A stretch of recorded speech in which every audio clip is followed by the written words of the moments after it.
Okay, guys, so I think we can start by you introducing yourself. Like the idea is just for you to share your experiences. And I have a couple of questions already written down, but then eventually we can see if anybody from the audience has a question that they would like to ask, so we can be a bit more interactive.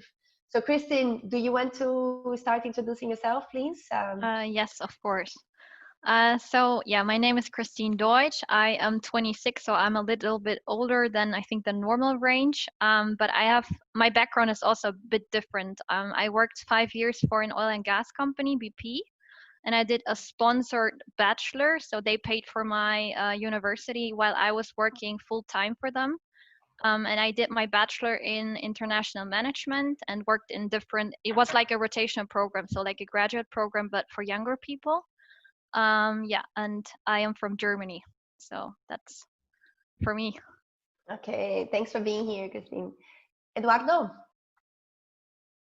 Hi, good morning. Well, I hope you guys are excited. You're definitely choosing the right business school. As of me, I'm a mechanical engineering grad from University of Buffalo in New York, and I chose to pick IESE because I was interested in the finance sector, and I actually just recently signed my contract with CaixaBank. And yeah, and you guys keep excited, keep it up. Nice. Wow, congratulations. I like your fun fact that you like to eat the exact same breakfast every morning. And I was curious to know what that breakfast is. Yeah, well, I actually, I'm a very routine person, so I have two toasts with ham and coffee with a slight milk every single day, the same Every exact single breakfast. day. Okay, okay. Good to know. Thanks for sharing. Good. Filippo, are you there? Yes, thank you very much. Good morning, everybody. I'm Filippo, I'm 23, I'm Italian, and I studied international business administration in Italy and Mexico. And now, yes, of course, I'm in Madrid. I've worked for Ermenegildo Zegna, a menswear luxury company in New York. And that's actually my fun fact. I don't know how fun is it, but it's my fun fact. And yeah, and that's it. And it's a pleasure to be here and happy to help if I can. Thanks, Filippo. Dalbert. Hey, good morning, everyone. I'm Dalbert. I was born in the US, went to China for high school. I did my bachelor's in politics, philosophy, and economics in the UK. Then I did a master of laws in the Netherlands. And I'm currently in the master of management because I wanted to primarily go into strategy consulting with another back eye on finance. And yeah, I guess that's about it. I have a similar, I guess, fun fact to Edu. I learned this recipe on YouTube about pork pasta, and I've been making it for like the past 72 days. Actually, it's longer than 72 now at this point in time. But yeah. Okay. Well, I'm a vegan, so I'm not actually very tempted by the by your meals, to be honest. Okay, Andres. Hi guys, thank you for coming. Well, my name is Andres Sanchez, and I have studied a bachelor in business administration, a dual bachelor in Ireland and Spain.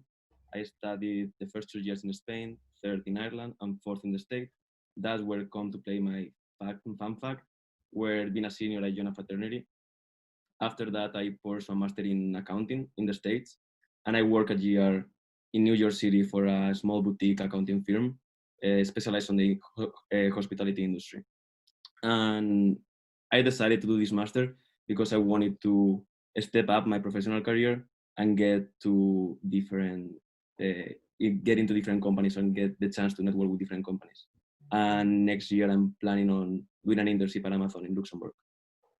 Nice, congratulations.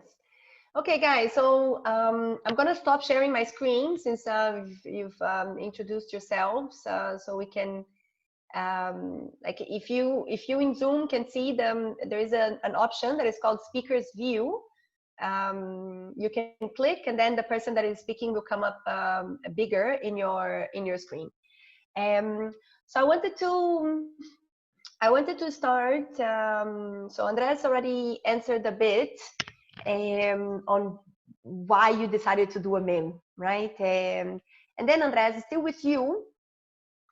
which I think that this is a common doubt that many candidates have on why a master in management and not another specialized master. Yes. So actually, before applying to IESE, I applied to a couple of other schools and other programs as masters in finance in Trinity College, some schools in Spain, Asai and Garrigues. And at the end, I really leveraged all the options. And I thought that IESE really offered a small group program because, for example, other schools are like 600 or 400 kids in the MiM or 200. IESE was a smaller group and more individualized education, so you get to engage more with the professors. And also, the interesting thing is that it's a small group, but everyone from the master is from outside, like from abroad. So you get to really live the experience by in a smaller group that at the end is, I think, is better because you are able to create better bonds with your classmates. Okay, and were your expectations met? So far, I think so. They have matched 100%, and obviously there is a lot of work, as you mentioned before. But I think like if you're pushing this master, you know that it's gonna be quite hectic. So I don't know. I think CDC have done a pretty good job, at least in my case, and it has been really helpful. Okay. Just for the participants to know, CDC is the Career Development Center. So anytime you hear this acronym, they're basically talking about our career department. Thanks, Andres. Kristin, so why did you decide to do a master in management and not a specialized master? Any insights on that? Yes, for me it was a bit different because I was working so long, like for 5 years, and I thought about maybe I should do an MBA or should I do a master in management. And for me, the big plus in a master of management is that it's a lot shorter. Like MBAs are normally 2 years, and MIM is only 1 year, but it's very similar from the content wise. So you get a lot of content in 1 year pushed into it. So this is why I think Andres also said it's quite a lot of work, so you have to work a lot, but in the end it pays off. And for me it was important to do a shorter period master, but to get everything in it. And I think for this it was the best decision. And for me it was clear that I wanted to pick a university that is highly ranked, because normally that says a lot about the professors, the reputation, the opportunities you get afterwards in a career. So for me, IESE has always been like in every ranking very top. So this was also one thing why I chose IESE. Okay, good. Eduardo, Dalbert, Filippo, anybody has anything else that you would like to add? Well, in my case, I was ever since like I was a sophomore in year, I knew I wanted to work in the investment banking world. But after doing an engineering degree, I didn't have much experience or expertise in the field. So after talking to some professionals, my dad, which has been my mentor all over these past years, he came up with this MIM that was brand new in such a prestigious school. And he told me that I should definitely pursue this one. And the most important thing you have to do is always have options. And I actually had an offer by a big bank, but I decided to further expand my education. And I think that what IESE offered me during this MIM was very characteristic, and I turned it to my number one option. Nice. Okay, good. Filippo or Dalbert, or should we? Yeah. Yes, Filippo. from my point of view, looking at more or less more at the long term, in my opinion, it's better to do a master in management now, even instead of a more specific program, because in my opinion, for example, from my perspective, but I think for all my friends and all the other people here, we all want to be, you know, executive and top managers of biggest company, whatever, or even entrepreneurs. And to become a general manager of a company, it's impossible to become, you know, an executive if you don't know accounting but just marketing, or vice versa. So at the master in management, you see how a company works from all the points of view and all the perspective, and I think it's the best way to understand the big picture of an organization. And it's going to be even easier if you want one day to open your own business. So probably in the long term, that's why I decided for the master in management, apart from all what my mates already said, that I agree totally. Okay, good. Thank you. Dalbert is doing no, so nothing to add. I mean, just to quickly add, I guess, yeah. I mean, I'll keep it short. I already knew that I wanted to go into strategy consulting as and typically I was going for the generalist approach. I had already worked at quite a few different sectors up to that point. I was at Deloitte Financial Advisory, China Central Bank, and insurance. So I knew that they were all quite interesting, and strategy consulting was going to be quite flexible in terms of what the work content and subject matters in the industry and sectors you were going to be approached with. And so as a result, I thought the Master of Management as a generalist program was just a better suited than a specialist one in order to pursue this. Okay. And since we have you here, so you can unmute. So why did you decide to go for IESE? What was your selection criteria? Can you walk us through a bit the process? So, you know, I first found out the program. My dad was the one who actually found the program, and he's like, show me it. I got in touch with the school. The whole process with like interacting with IESE was actually, yeah, I would say it was like you said, it's very interactive sort of atmosphere. Both sides were, you know, very responsive, answering any questions. I had specific questions at the time. I was trying to look for a program that really had a lot of, you know, companies that I was going to be able to talk to, companies that I was going to be interested in working in, whether that was in finance, strategy, consulting, or in other industries. At the same time, also for secondary criteria, the case method was really appealing to me. I thought this was, in my opinion, I think this is the best way to learn business, because I had previously in high school, I'd done business studies, which was sort of the textbook thing. You had like the 600-page textbook that was talking about motivating employees, and it was just, it was so depressing. And I thought when I sort of, you know, understood the case method and how it worked, I thought this seemed to be the best way to actually approach the generalist sort of type of learning. So that's what sort of guided my criteria.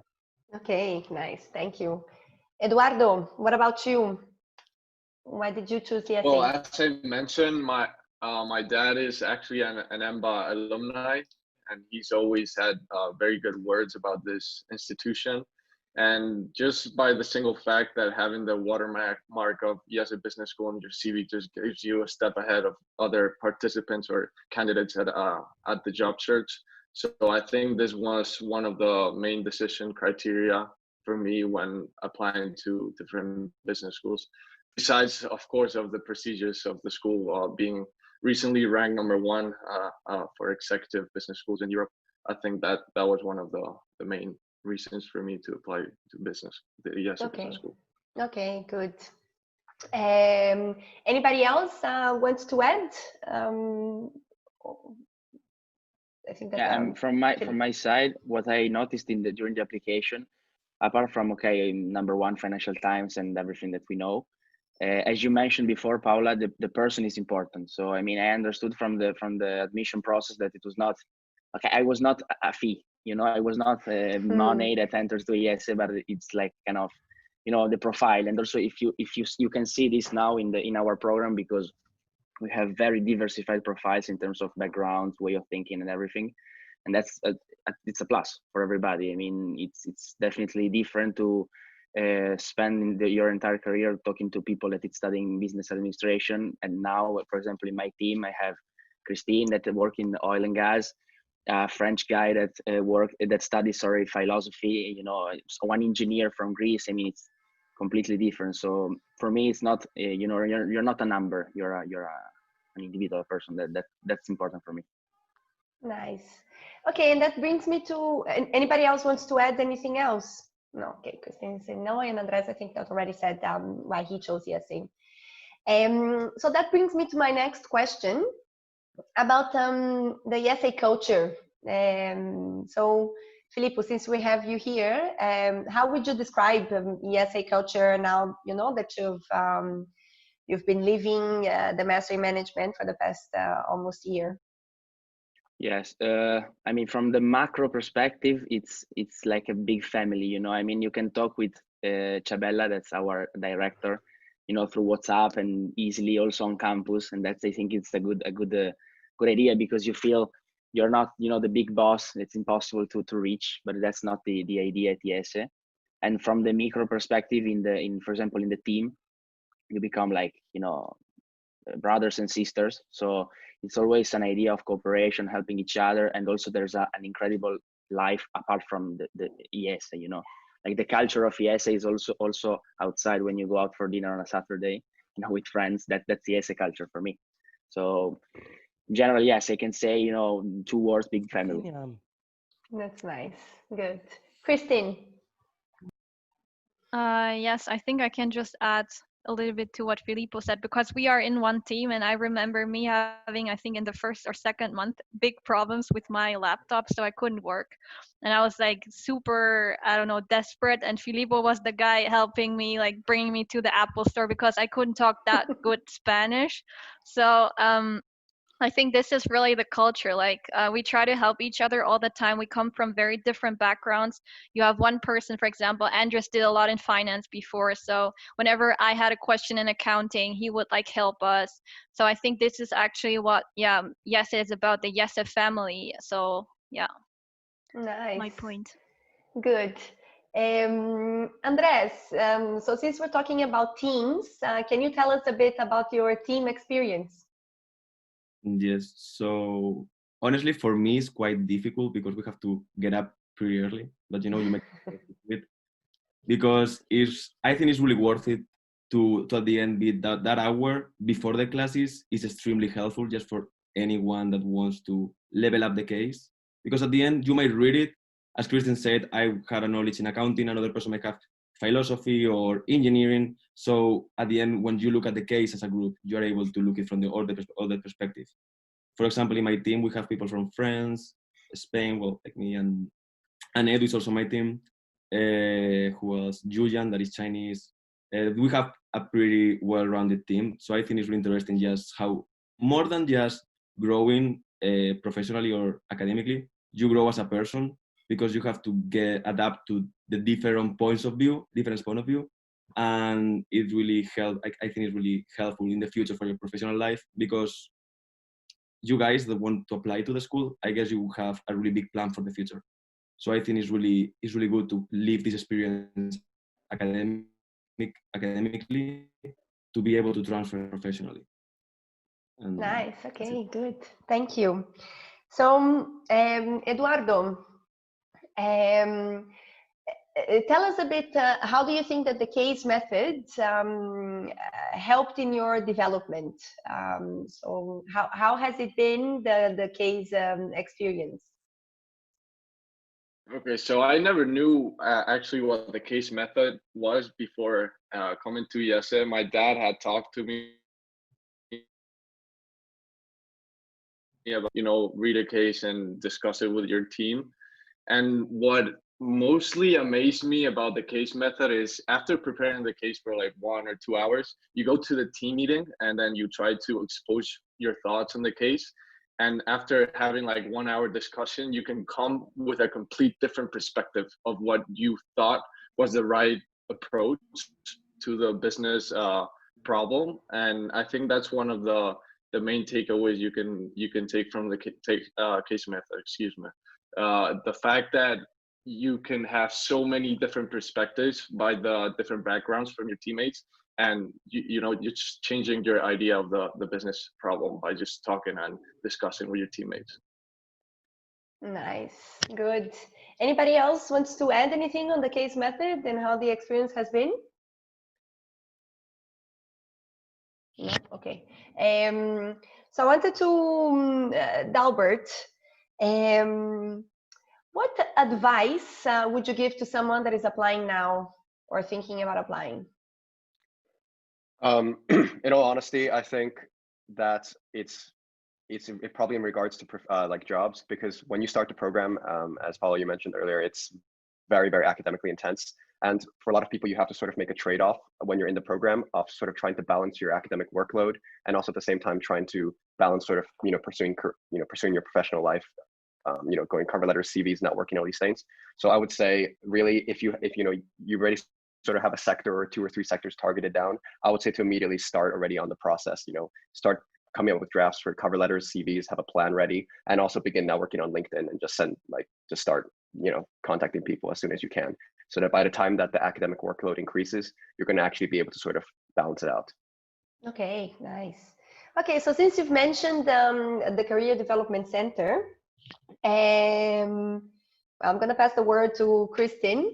Kristin, can you tell us a bit how the Career Development Center supported you in the job search? I think the first thing that I would mention here is we had like a career boot camp in the beginning, where the Career Development Center with I think an external consultancy worked on our profiles, like what do we want to do in the future, what are our 3 goals, and I think it was also something like CV, I don't know, polishing, stuff like that, so that we get an idea of what we really want to do ourselves. But throughout the entire year right now, they have like constantly supported us. Whatever we need, we can like, for example, I always go to Carlos. I have his WhatsApp number as well. So whatever I need, I try to like get in touch with him. We had a lot of sessions. I don't know if you guys know, but for example, when you do strategy consultancy in the future, you have to prepare for the interview. So it's like a case method interview as well. So we had people, for example, from McKinsey there that kind of taught us on how to do the case method interviews. And I think this is also applying for a lot of like the assessment centers in the industry, but maybe Filippo can add more onto like when you want to apply for industry, because I'm also strategy consultancy sector.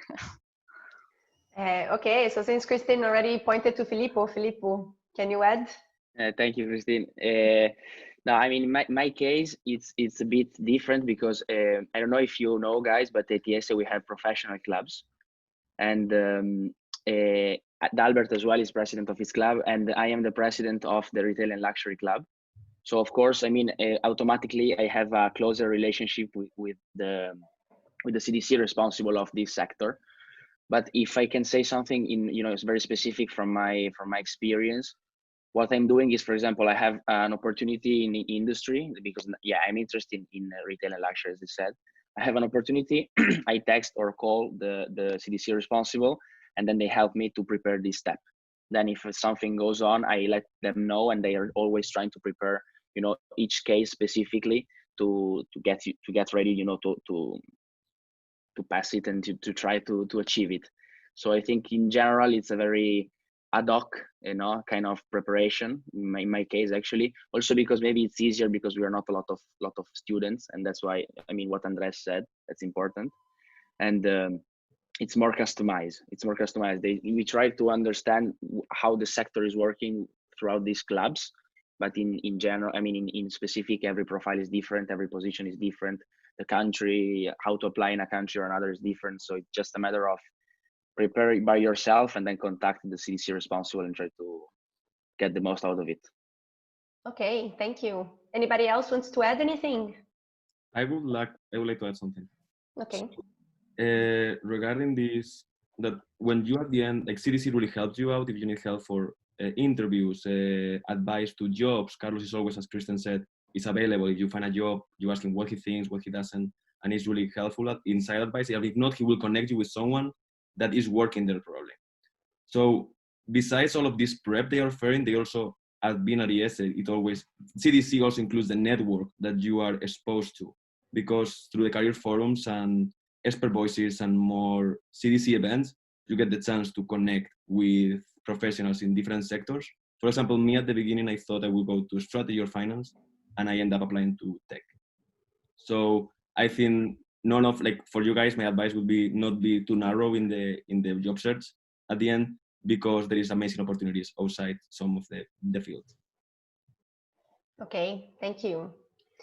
Okay, so we have a raised hand, Almasria. Sorry if I'm not saying your name correctly. Is there anything that you want to ask? If yes, can you unmute yourself and turn on your camera so we can see your pretty face?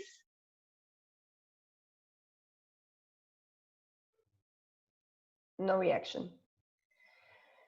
Okay, is there anything that anybody else wants to ask from the audience and the participants? You can raise your hand using the raise hand function. If you go to participants, there is an option to raise hand on the 3 dots.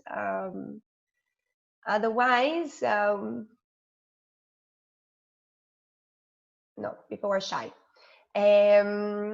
Okay, I think that we are very close to the end, and I know that you guys have classes, so you need to go. I think there's actually a question on the chat right now. Okay, good.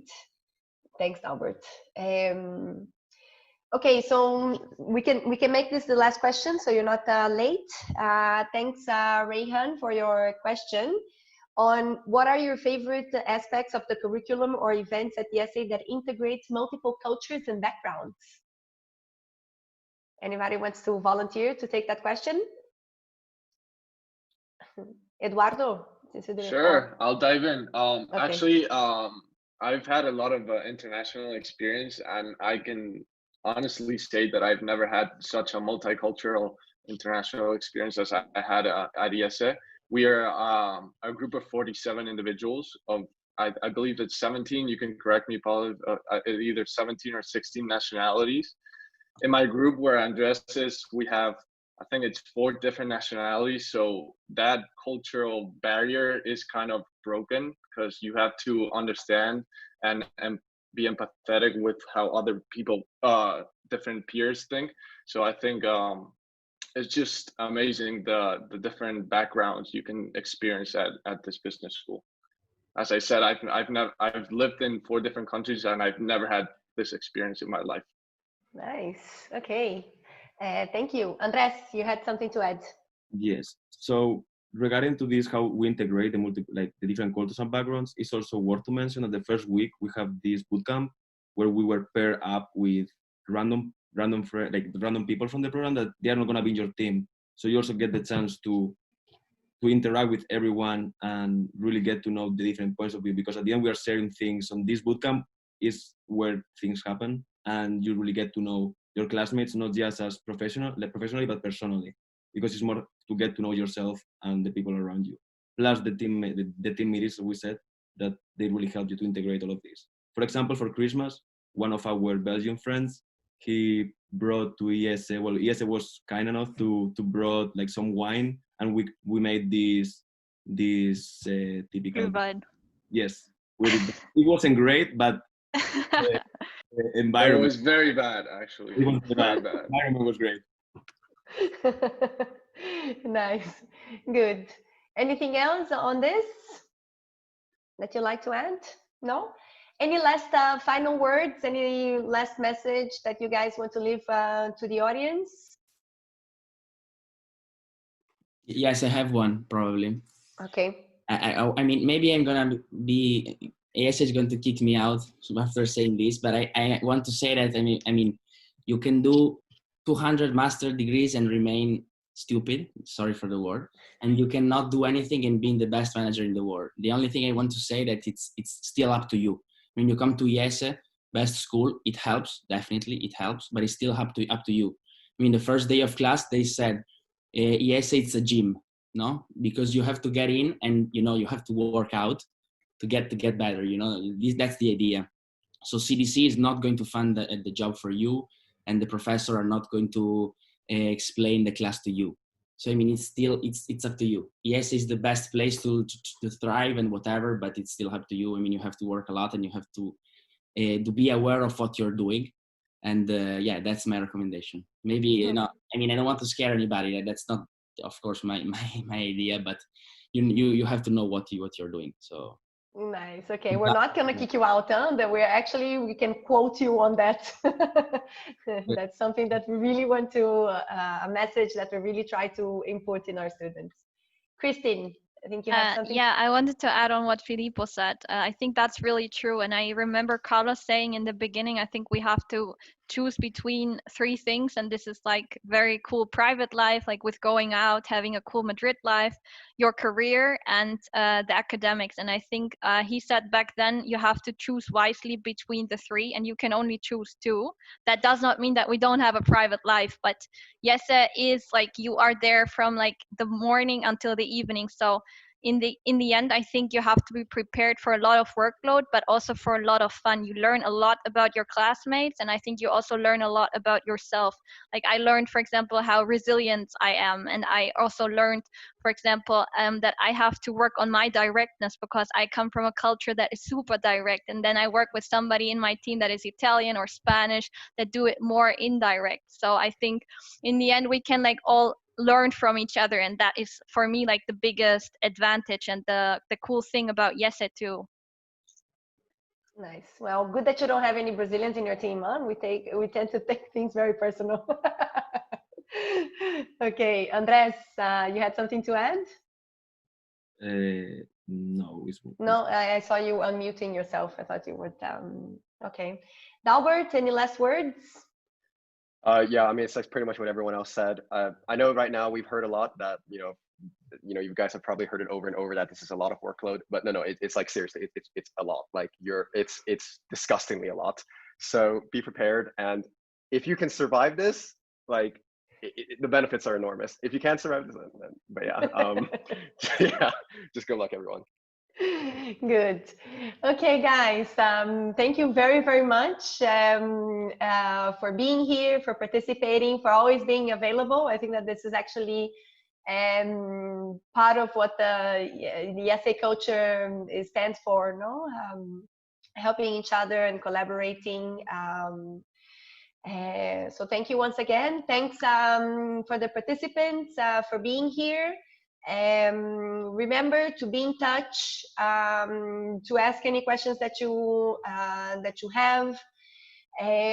Again, we will have the virtual open day on June 29. So if you want more information and if you want to have the experience of what like a case class is, like to make it a bit more concrete, what we've been saying in this presentation and the panel, you will be very welcome. So thank you once again and enjoy the weekend.